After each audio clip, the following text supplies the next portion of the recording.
En ce jour, le 5 octobre 1783, le pasteur John Ryland écrit dans son journal « Aujourd'hui, j'ai baptisé dans la rivière Nene un pauvre jeune cordonnier itinérant. » Et son nom était William Carey.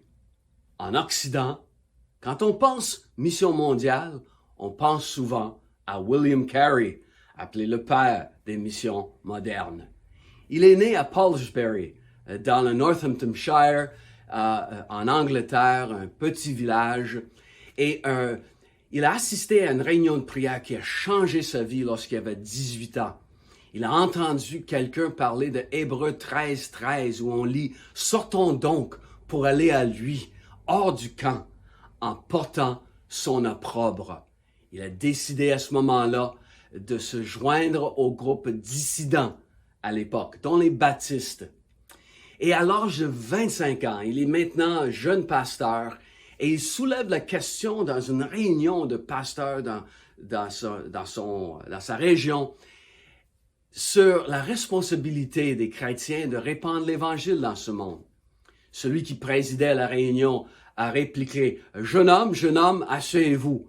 S'il plaît à Dieu un jour de convertir les païens, il le fera bien sans votre aide ni la mienne. » Carey n'était pas satisfait de cette réponse et quelques années plus tard, il a publié en 1792 sa manifeste missionnaire intitulée « Une enquête sur le devoir qu'ont les chrétiens de se donner les moyens de convertir les païens ». Quelques mois plus tard, la première société moderne missionnaire anglophone a vu le jour et c'était la Baptist Missionary Society, commencée par 12 pasteurs, dont William Carey et celui qui l'avait baptisé, John Ryland.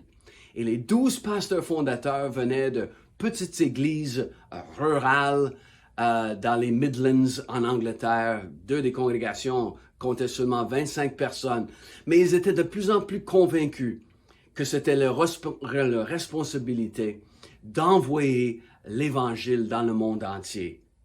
Et le premier à être envoyé par cette nouvelle société missionnaire était bien sûr William Carey, qui va aller aux Indes. Il va passer 41 ans aux Indes sans jamais retourner en Angleterre pour un congé. Tout ce qu'il a accompli en Inde, c'est toute une autre histoire.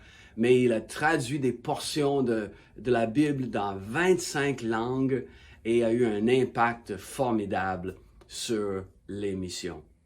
Fascinant de voir comment souvent Dieu va utiliser ceux qui sont dans les marges du christianisme pour accomplir de grandes choses. Ceux qui ont décidé d'aller hors du camp et porter l'opprobre pour le nom de Christ.